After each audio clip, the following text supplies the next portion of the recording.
ఏడవ రోజు కురుక్షేత్ర యుద్ధంలో ఏం జరిగింది? రండి తెలుసుకుందాం. ఏడవ రోజు ఉదయం పాండవులు తమ సైన్యాన్ని వజ్ర వ్యూహం అనే వజ్రం ఆకారంలో నిలబెట్టారు. ధనంజయుడు, భీముడు ముందుండి వారి కళ్ళు విజయంపై స్థిరంగా ఉన్నాయి. కౌరవులు దానికి ప్రతిగా మహావ్యూహం అనే గొప్ప వ్యూహాన్ని సిద్ధం చేసుకున్నారు. దేవవ్రతుడు ఈ వ్యూహానికి నాయకత్వం వహించాడు. అతని పక్కన దుర్జయుడు నిలబడి ఉన్నారు. యుద్ధం మొదలవగానే భీముడు తన గదతో కౌరవ సైన్యంపై ఉరుములా దూకాడు. అతని దాటి కౌరవ సైనికులు భయపడి పారిపోయారు. ఈరోజు కౌరవుల పక్షాన కృతవర్మ భీముడిని అడ్డుకోవడానికి వచ్చాడు. వారిద్దరి మధ్య భీకర పోరాటం జరిగింది. భీముడి గద కృతవర్మ బాణాలను తిప్పికొట్టింది.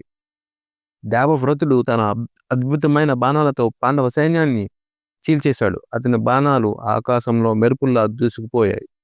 పాండవ సైనికులు వెనకడుగు వేయాల్సి వచ్చింది. ధనుంజయుడు దేవవ్రతుడిని ఎదుర్కోవడానికి ముందుకు వచ్చాడు. వారిద్దరి మధ్య జరిగిన బాణాల యుద్ధం చూసి యుద్ధము నిశ్శబ్దంగా మారింది. పాండవుల పక్షాన సాత్వికి కౌరవ సైన్యంపై సింహంలా దూకాడు. సౌరసేనుడు అతన్ని ఎదుర్కొన్నాడు. వారిద్దరి మధ్య బాణాల వర్షం కురిసింది.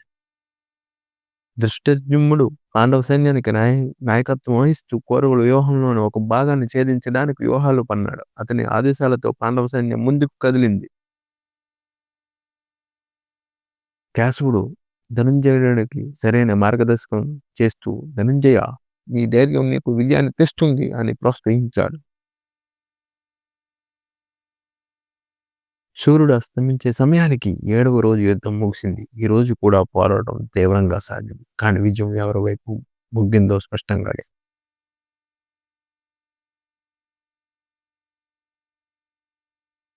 కౌరవ శిబిరంలో దుర్జయుడు కోపంగా కనిపించాడు. దేవవ్రతుడు అతని పక్కన నిలబడి, ఈ రోజు కూడా మనకు విజయం దక్కలేదు, రేపటి కోసం మరింత బలమైన వ్యూహం కావాలని అన్నాడు.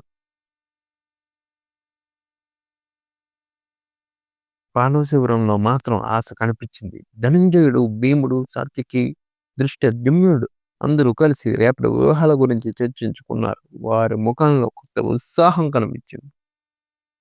తరువాయి భాగం కోసం N6 Eternalని follow అవ్వండి. Thank you for watching N6 Eternal and please share and subscribe. Thank you.